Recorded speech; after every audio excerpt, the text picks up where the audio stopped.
Brazil hosts a summit of the New World Giants. Brazil, Russia, India and China have a fundamental role to play. Their Bric summit promised even more cooperation in the future. This meeting was extremely beneficial. Russia has benefited from our participation in the Bric group. Setting an independent path. In a way, we are new kids on the block. And embracing the East. Today you have the Peking consensus. From the futuristic capital, Brasilia, to the economic capital of South America, and onto the beaches and favelas of Rio, we ask what brings these divergent superpowers together, and what does the future hold for Brazil? This is Empire.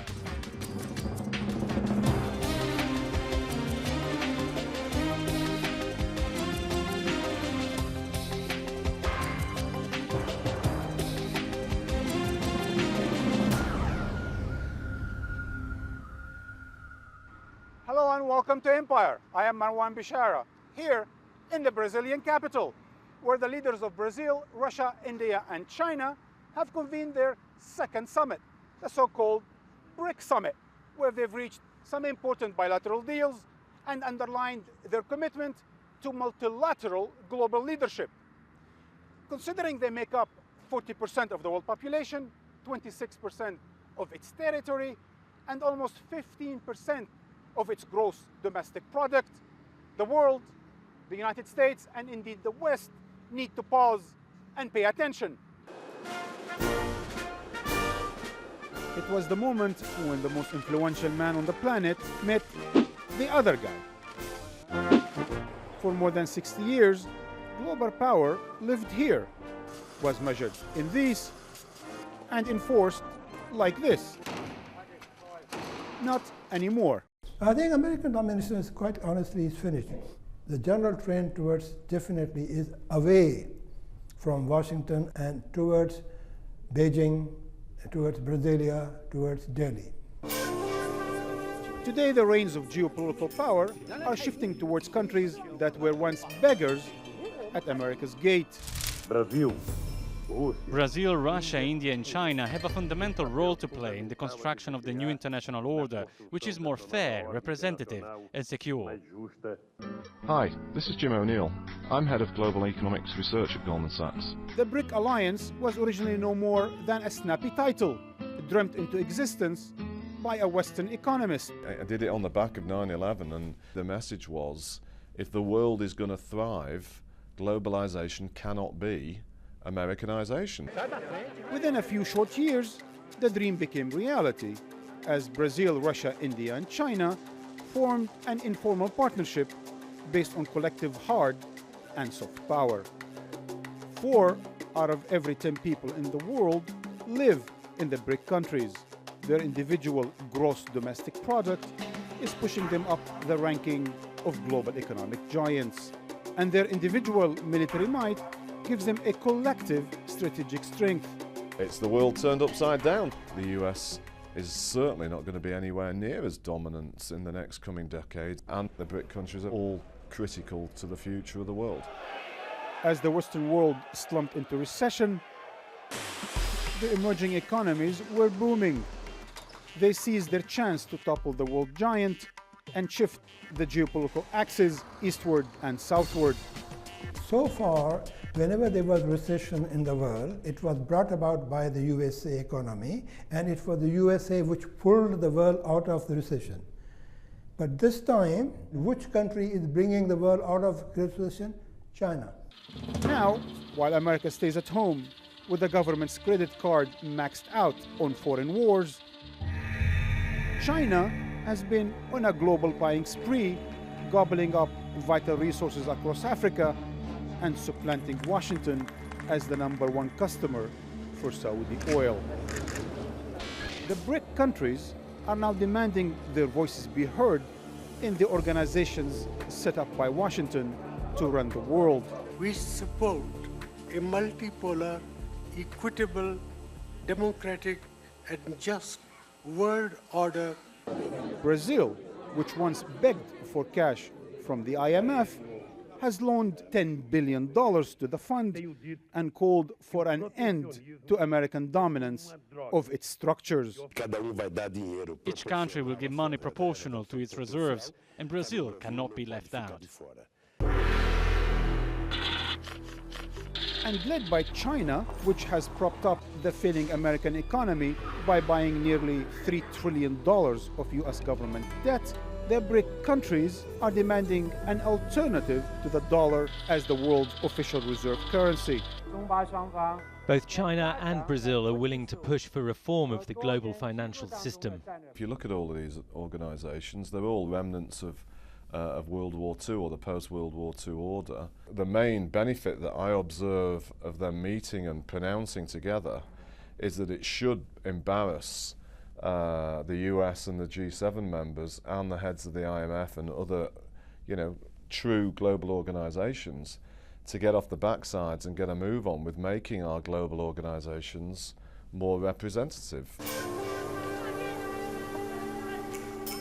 BRIC isn't a coherent global power bloc, more a marriage of convenience centered on a series of strong regional power bases in Beijing and Sao Paulo, Moscow and Mumbai. Its ultimate aim is to ensure that no single nation will ever again hold the reins of world power solely in its hands. They want 5-6 powers. They are not always exactly equal, but powerful enough in their regions and so on and so forth to constantly balance each other. But do the BRIC nations really want to remold the very structure of the world, or simply want a bigger share of the existing one? And if the geopolitical sun is rising in the east, is it finally setting on the west? Foreign Minister, thank you for welcoming us here at the Palace Itamaricha, I believe. Yes, indeed. It's a pleasure welcoming you. And welcome to Empire. It's a pleasure also. I sense that you've chaired a magnificent summit. It's an impressive gathering, and the communiqué reads with flowery and magnificent bombastic language. But with one problem, Foreign Minister. There's nothing concrete in it, except that China is going to be the next host of the next summit. Well, people are always asking what is there of concrete in these summits. And I believe, first of all, in the case of BRICS, the fact itself that it took place for the second time in 2 years' time at summit level is already a very important fact, because these are countries that were not used to talk to one another. Actually, the BRICS, in a way, was not even created by us. It was a discovery. It's not an invention, but a discovery of the financial analysts. So we had the first summit last year in Ekaterinburg. This is the second summit. It is important. There have been meetings of ministers of agriculture. There have been meetings of central banks. There have been meetings of development banks. So many things are coming, which will happen in the future. We'll find ways of increasing our trade more than it has been increasing already, let us say, spontaneously. We'll coordinate our policies in IMF, in the World Bank, in the Stability Forum, in the Basel.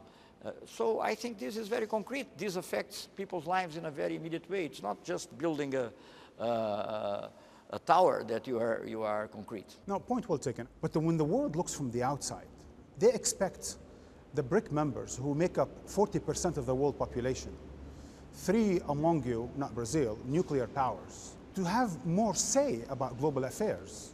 Well, we are having already more say. I mean, in the G20, for instance, the BRICS have already been able to spearhead the change in IMF with the help of others. I mean, we don't want very to be minor, alone. I must say. Well, minor, I agree with you, but you know, to quote one of the leaders of one BRIC country in the past, the longest march starts with the first step. So we're not satisfied.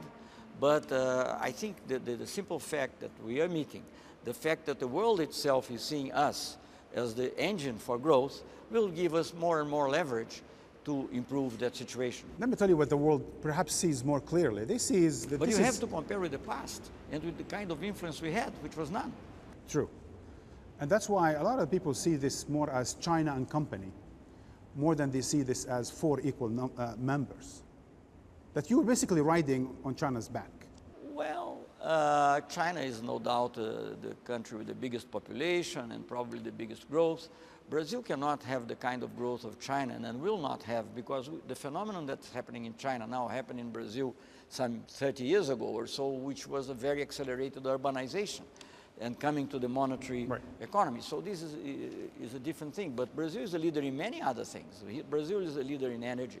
It's a leader in what comes to measures in relation to climate change. Is a leader in terms of social programs. In many other aspects. So power is not only measured by GDP or number of nuclear weapons. Point well taken. You also hosted the IBSA summit with South Africa and India. It's mind-boggling to me. Why aren't these two combined? Well, they were born in separate situations. As we already said, in the case of Bric, it was a discovery by the international analysts. In the case of IBSA, it was very much a creation of diplomacy. Instead of having 10 or 8 countries, here we have 3 big democracies, 3 pluri-ethnical countries, 1 in each continent of the developing world. So if we're able to unite our efforts, this will be an example of South-South cooperation. But there is no doubt that and we have, for instance, in the case of IBSA, we have more similar positions in relation to disarmament, to the debates on human rights, to the debates on reform of the Security Council. But does anyone listen to you?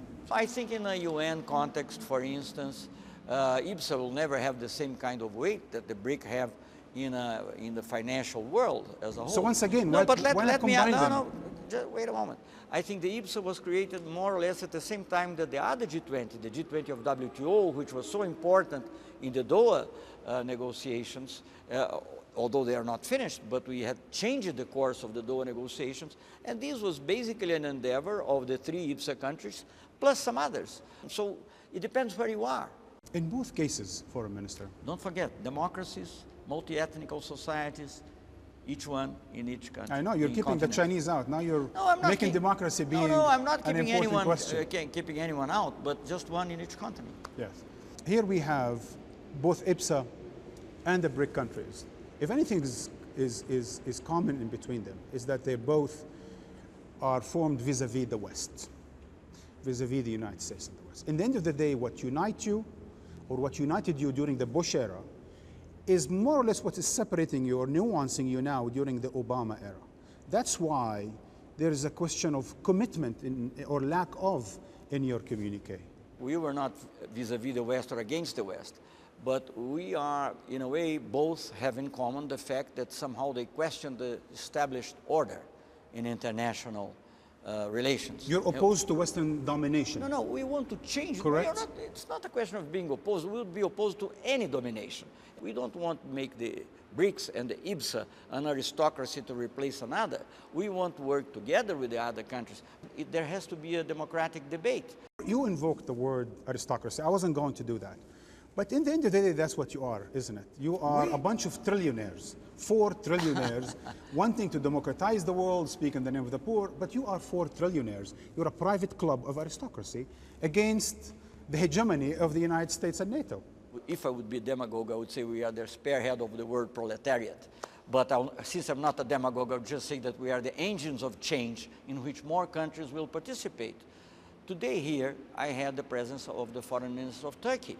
And Turkey is a very important country. It's not a member of BRICS or IBSA, but it's a member of G20. And it's a country also that can have a positive influence in world affairs. So is Indonesia, and so is Argentina, and Foreign Minister, and so is Mexico, and so are many others. I attended your press conference with the Turkish Foreign Minister, Davutoglu.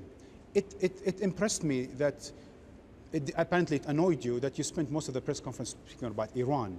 But of course I am impressed. On Iran. But I'm impressed by your clarity on Iran. And yet, back to IBSA and BRIC. In IBSA, you committed and you said, look, we need more time for diplomacy. In BRIC, zilch, not a word. You have a problem of commitment.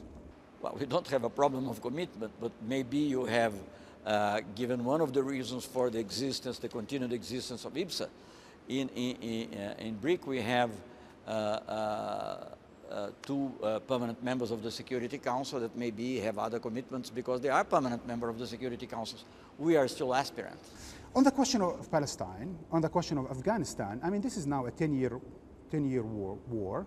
Apparently it's a war of choice. The question of Iran and the threat of sanctions. Here you have three important challenges to world stability and security, and Bric convenes for its second summit. Nothing, silence. Actually, what we had yesterday was not only 2 summits, it was 6 summits. We had 4 bilateral summits, almost full bilateral in one case like China, because we signed 15 agreements and a plan of action and so on, plus the plurilateral But the ones. message in the end of the summit, foreign minister, there wasn't much. In a way, we are new kids on the block. So we have to talk also about the new kids on the block. Some are important countries, emerging countries, but in some respects they have been in the nuclear club. They've been around the block. Well, they have been around the block for quite a while. Let's talk about the new kids around the block. Brazil. First of all, tell me what's in common between you and these 3 Asian powers, nuclear powers? I mean, you're kind of the odd man out. Well, maybe we can bring some of our soft power also to them. I'm not saying that they need, but Brazil is a country, it's not a small country, by the way, that's already something in common. It's not small in population, it's not small in economy, it's not small in territory, and we have not had a war for 140 years, so that's something very special. Which brings me to the second question. I am baffled by the fact that a country that was born empire, didn't have a war for 140 years, is buying aircraft carrier and nuclear submarines? Well, aircraft carrier for me is news, but Brazil has, we don't have problems with our neighbors. Of course we have differences sometimes, and we have to discuss the price of gas with Bolivia or the price of energy with Paraguay, but that's normal. Creates a little tension here and there. Oh, I don't think it's tension. It's something that you have to discuss normally and take with great sense of normality. But of course, Brazil is rich. The Amazon is a very rich region. We have the whole economic zone in the sea where we have the oil. But it's which not may threatened, be one of, is it?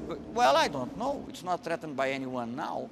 But who can tell if in 30 years' time there is a war between 2 other powers, and one of them feels that it has little energy and maybe is tempted to look it for somewhere else. We have to protect. I mean, you cannot just, Brazil, I admire Costa Rica, for instance, what they have done. No, I really admire, I'm not making a joke. Of course. But we are huge. We cannot just rely on the goodwill of the other powers not to do anything with us.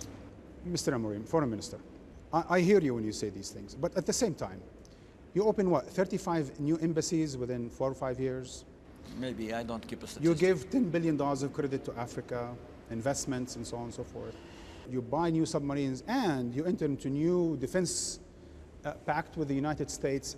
This is not Costa Rica at all.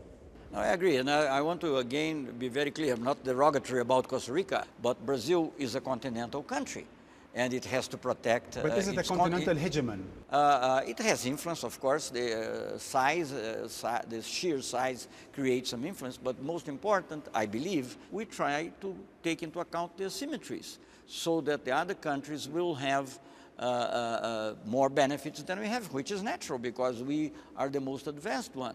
Actually, if the United States had done the same thing in the free trade of the Americas as we did in Latin America, maybe we could have concluded. But we are not a greedy power. But I tell you what's of course, paradoxical. we defend our interests, but we are not a greedy power. But I'll tell you what's paradoxical about all of that. You spend so much money, effort, and time on defense, on foreign policy. So Brazil is one of the countries with the smallest percentage, big country at least, with the smallest percentage of expenditures on weapons. But you also have almost a quarter of your population under the line of poverty. This is something that comes from the past, and it's probably the biggest, how should I say, burden that we carry is social inequality. But this is changing also. Brazil has been one of the countries that in the last 10 years, not if I don't want to speak about this government alone, certainly about in the last 7 years, has changed radically the question of income distribution. Is there a lot to do? Yes, there is, but a lot was done.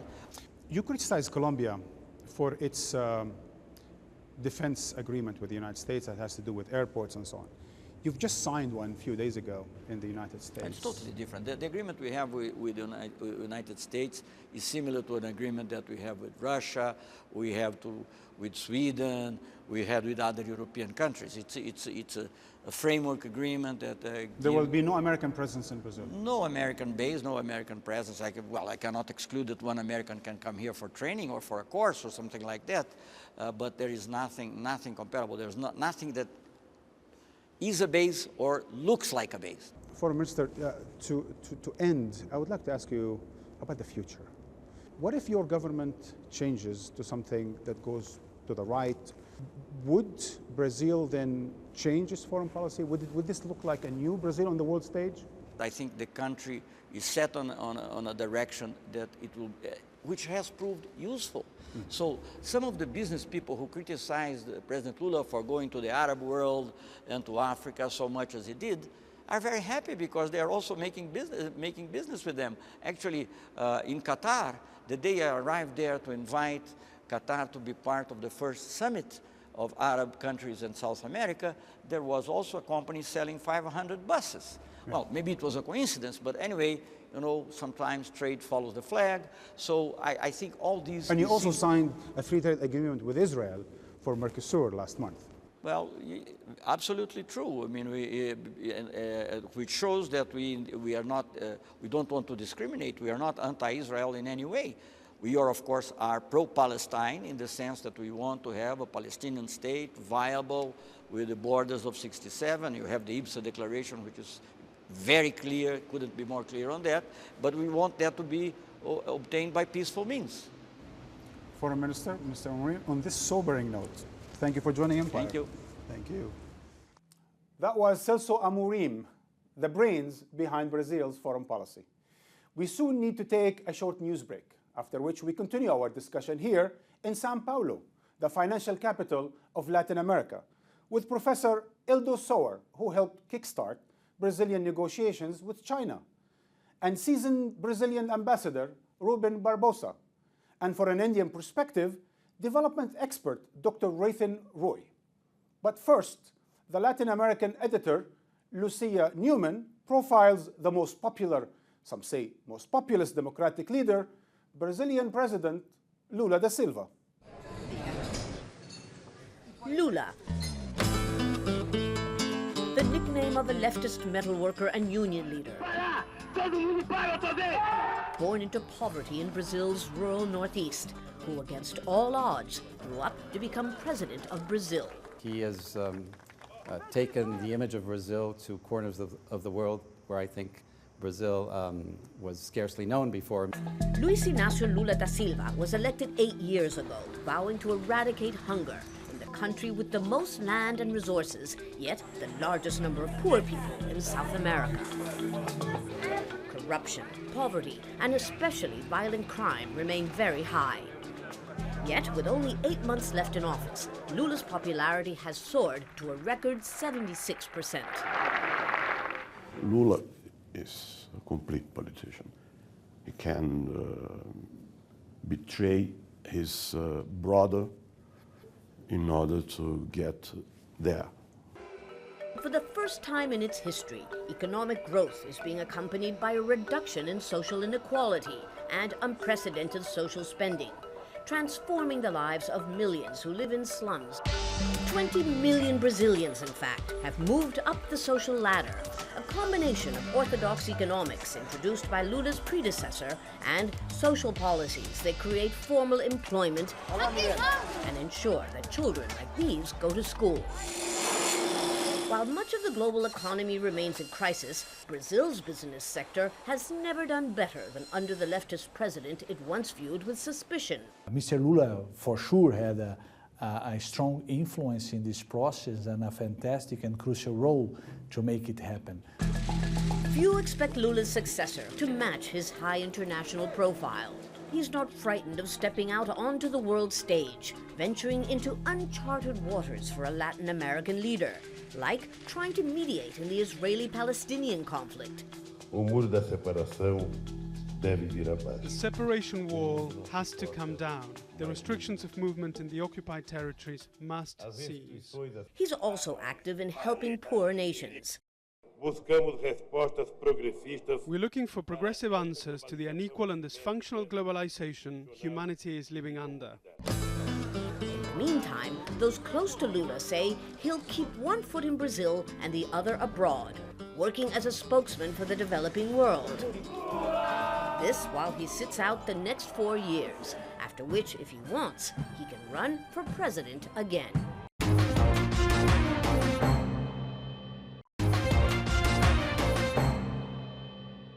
Welcome back to Sao Paulo, the financial capital of Latin America, and home to 19 million Brazilians that best represents Brazil's economic might as one of the world's leading economies. Before I'm joined by our three distinguished guests, Professor Eldo Sauer and Ambassador Rubens Barbosa, as well as Dr. Rathin Roy, Lucia Newman introduces the country that's flying high when others are landing. Brazil used to be known mainly for its carnival, its football, and its Amazon. Now it's much more. In just a decade, South America's biggest country and the world's 5th largest has jumped from being the country of the future to the country of the moment. Brazil took it off some years ago to a new position in the world, and from here it's higher and higher. Brazil's state-owned oil company, Petrobras, may soon become the world's largest. Its economy among the world's top 10 and growing. Rio de Janeiro. And to drive the point home, it's won the bid to host both the next Olympics and the 2014 World Cup soccer tournament. Enough to make the president cry with emotion. It's symbolic, but politics is symbolism. Brazil's dreams of greatness aren't new, as evidenced by its capital, Brasilia. It was built in the 1950s in the shape of an airplane. Brasilia was designed to suggest a country that, like an airplane, would take off to take its rightful place in the world. But despite its enormous size and wealth, until a little more than a decade ago, Brazil's flight, as many here point out, was more like that of a chicken than of an eagle. Now, armed with unprecedented political and economic stability, That's my man right here. the Latin American powerhouse is demanding to be a global player, no longer willing to be subservient to the United States. Countries such as Brazil can no longer be excluded from the decision-making process. So I think the U.S. has come to this understanding. Under leftist President Luis Inácio Lula da Silva, Brazil has finally taken an active leadership role in Latin America, strengthening old and creating new regional institutions to promote the elusive goal of economic and political integration. All this without alienating the region's far left-wing bloc of nations, led by Venezuela's Hugo Chavez, and by keeping silent, at least in public, about human rights. We can focus on what divides us, or we can focus on what unites us. Even traditional rival Argentina is resigned to let Brazil lead. I would say that the rest of Latin America sees them as something slightly different. And in that sense, the sort of potential resentment for being so much larger and sort of the first isn't really there. But Brazil's ambitions go way beyond its region. It's trying to use its newfound influence to shift the global balance of power and push for a permanent seat on the UN Security Council. There's no doubt that this government has a strong idealistic streak, but it's also very pragmatic. So pragmatic, in fact, that it smiles at the White House while winking at its adversaries.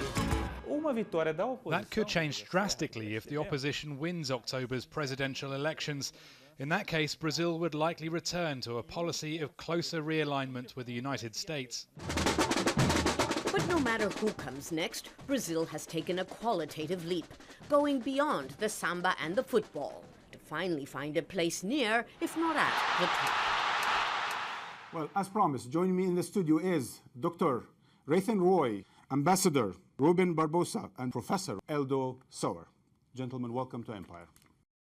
Let's get right to it. Your countries, India and Brazil, have formed a wonderful coalition of democracies called IPSA, along with South Africa. And suddenly you join in this new coalition called Bric, along with Russia and China, and make bombastic statements, basically aimed at the United States and the West. Why bother and join BRIC? The existence of this group adds value to each of the countries for different reasons. So Brazil, speaking in the world today, has the backing of a group that has a big weight in the world, economically especially. This thing started as an initiative from Goldman Sachs, as we've heard, about emerging economies, emerging markets. But you've become emerging powers.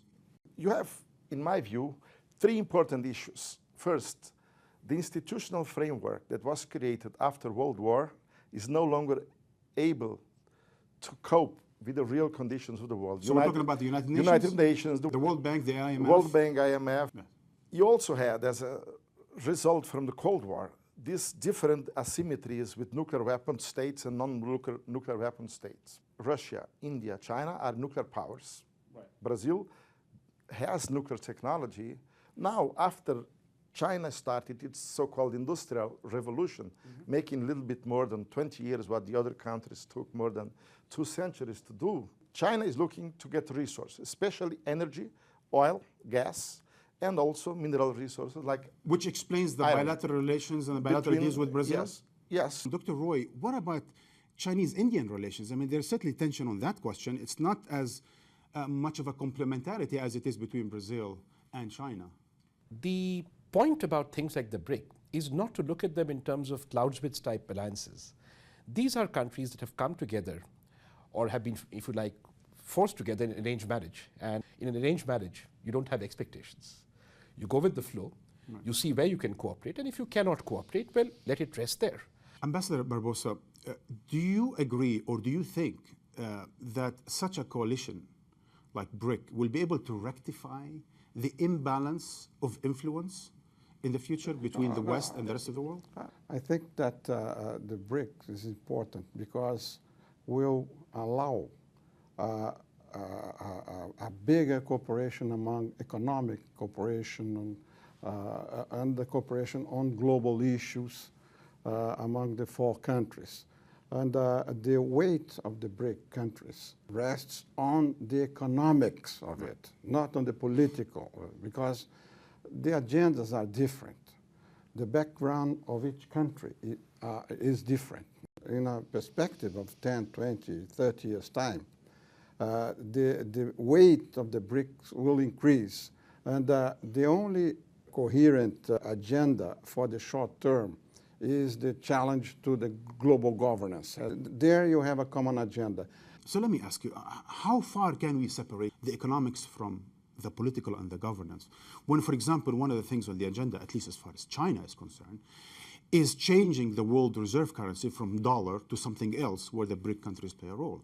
After the crisis of 2008, which somehow phased out Europe and the America and Japan from the center of economic world and changed it over to China, India, and somehow to Brazil also, as governments and economies that were able to deal with this economic crisis, showing quite clearly that the instruments that are there today, economic, financial, and institutional, are no longer able to deal with the world as it is today.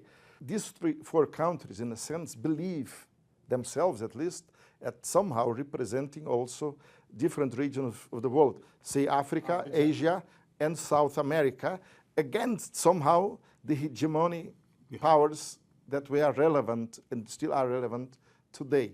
Marwan, I have to add to this because I think this is very important. You use the phrase hegemonic powers. If the BRIC, there is a fork in the road here. If, let us take Security Council reform or reform of the IMF. Let's assume that the voting shares of the BRIC go up there, or for that matter, for argument's sake, India, Brazil join the Security Council. The global community is going to ask, so what? Is the world going to be the same? Are these people going to get more elbow room for themselves and a little more space for the Paraguays and the Malawis on the global table? Or are they going to change the rules of the game in a manner that the global community that has collectively been excluded in the past benefits? So let's answer that. Is the BRICS mission in the long term changing global governance or simply getting a bigger share of global governance? The BRICS are changing. You have now China as the 2nd largest economy in the world, overtaking Japan. is the #1 exporter in the world. So the numbers are very impressive. But what is important? At this stage, I'm not thinking about balance of power, equilibrium of powers. I don't think that the BRIC is ready for that.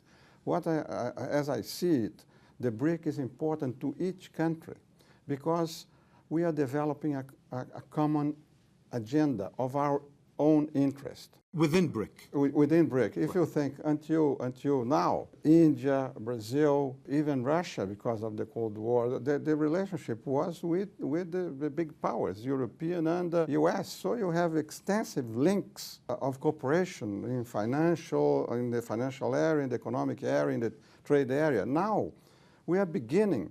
And we hardly knew each other. This is a learning process for the 4 countries to define an agenda that fits to their own interest. Do you think these countries are going to be able to present an alternative consensus to the Washington consensus? Well, today you have the Peking consensus, no? Beijing consensus. So this is a new model that is being developed, but I don't think that other countries in the BRICS will follow the Chinese consensus. After the collapse of Soviet Union, for at least 10 years, the consensus of Washington, those neoliberal prescriptions seem to have taken over around the world. But then the collapse of 2008 has shown that that was no longer the case and that everybody was kind of lost on how to reconsider basic fundamentals to organize economies. Trade, the role of the state, the government, the role of planning. And then China came out as being somebody who has a particular political system, hybrid political system, with the hegemony of the Communist Party, but with economic relations as a capitalist economy. But that's not the Beijing consensus that we're talking about, right? Well, so China and also Brazil was able to come out of the crisis because it had retained some banks, some institutions, some companies, in order that it was easier for the government to organize the economic intervention and ease out the crisis. That's why G8 gave place to G20 in a sense, and that's why BRIC became important. Dr. Roy, after all what we've heard about this complementarity between the Chinese and the Brazilians and the potential for, at least economically, this all sounds like the United States is facing a brick wall. It's like you've thrown a brick on President Obama almost. It's not exactly beneficial for the United States to hear all of this conversation. I don't see why not. It's a matter of any larger participation, whether it's in your household, whether it's in your country, or whether it's in the globe. Any wider participation in the long run brings good benefits for everybody. This is not just about countries grabbing each other's markets. It is not just about China's oil needs. It is also about how, if you look at things as a global citizen, people in the world can benefit from better intergovernmental arrangements. And you mentioned Africa. That's very important. It is very important in the BRIC, I think. It is not happening at this time for the Russians, the Indians, and the Chinese, and the Brazilians to have a dialogue on what they're doing in Africa, to dispel notions that what they're doing is repeating some kind of 19th century great game, because that is not the case. So it is very, very important, therefore, again, for these countries to think about national interests, but act demonstrably globally. And I think here the role of Brazil is very important, because to think nationally and act globally is something Brazil has done very well under President Lula in the last 5 years. Gentlemen, you're being as diplomatic as the ambassador. In the end of the day, this is a zero-sum game. There are people who controlled the Security Council veto. They controlled the IMF. They controlled, through the Washington Consensus, the various global governance, at least in terms of finance and economics.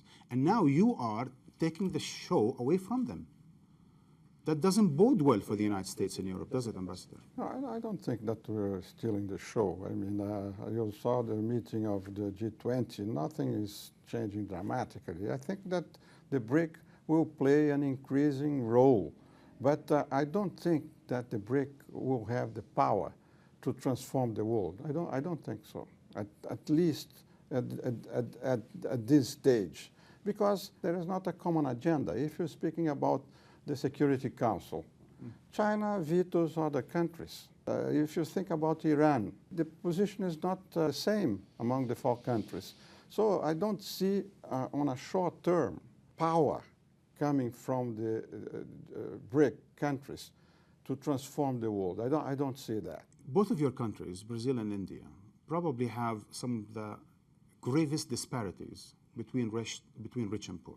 Do you think importing huge amounts of goods from China, do you think that will help disparities in Brazil, or for that matter in Latin America and places like Mexico, for example? Well, that's a huge problem. In China also, this industrial revolution, the economic system is increasing disparity, even though not there. They're not worsening the condition of the poor, they're just improving for some elite the condition. But in China, they created something like 300 million new middle class. But here we have a huge asymmetry in Brazil, yes. India, as well as in Russia. After but the it's collapse not getting any better. In the four countries, there are social imbalances. So Brazil, I think, is the better off of the four of them. You don't think things will get worse? No, for the poor. I hope not. But I think this is what also binds the four countries together, rather than going, all macho, as some of the, people do about the BRIC. Exactly what the ambassador said. These are countries which are still, each of them, struggling with their development project. India has a shameful record, in my personal view as an Indian citizen, on healthcare, and could learn a lot from Brazil on how to deliver better healthcare to its citizens.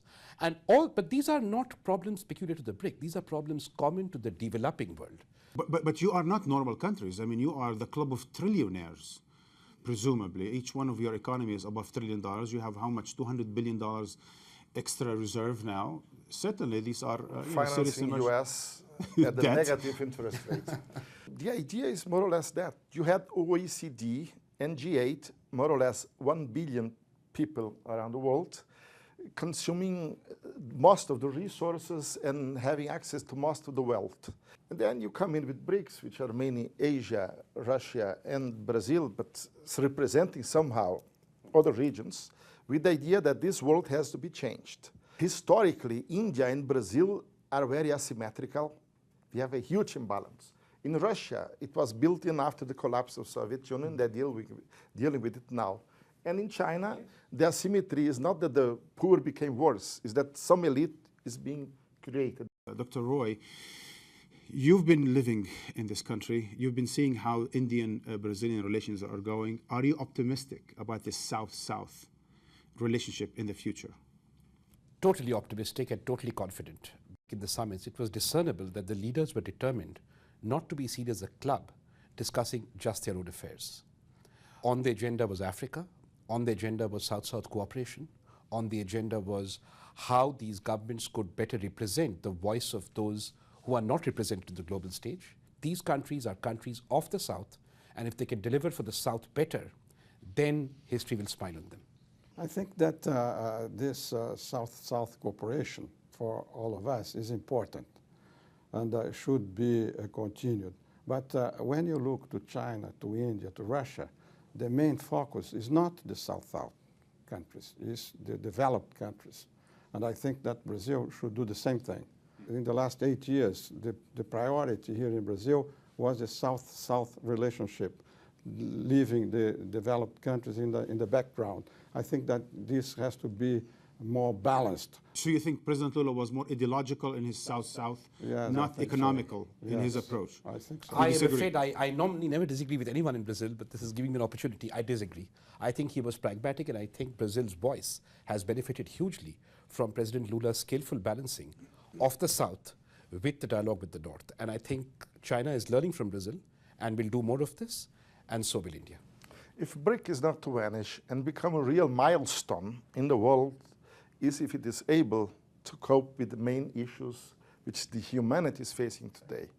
And if these four leader countries are able to reshape the world, it's only if they are able to become a real force to change this situation. On this sobering note, gentlemen, thank you for joining Empire.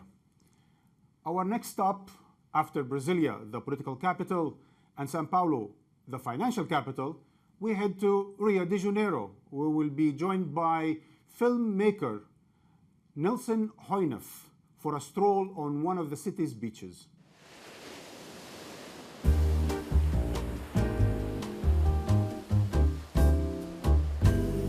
The last few days, I got this sense of optimism in this country that I was told was never there before. Do you share the same sentiment? Absolutely. In many years at least, no. It changed completely. One of the reasons may be the Brazilians have a feeling that they are more part of the world, that they are more important, and the answer is definitely yes, they are. Economic stability is the basics for everything. So people can plan. I've seen, like I told you, I've seen this place under levels of inflation that just could not allow anyone to live. That's in past decades. That was in past decades. But now people feel that they can plan. People feel the economics is good. Is the Lula da Silva government to be thanked for that, you think? Or that's just miraculously happening? I think what happened during Lula government is to thank for that.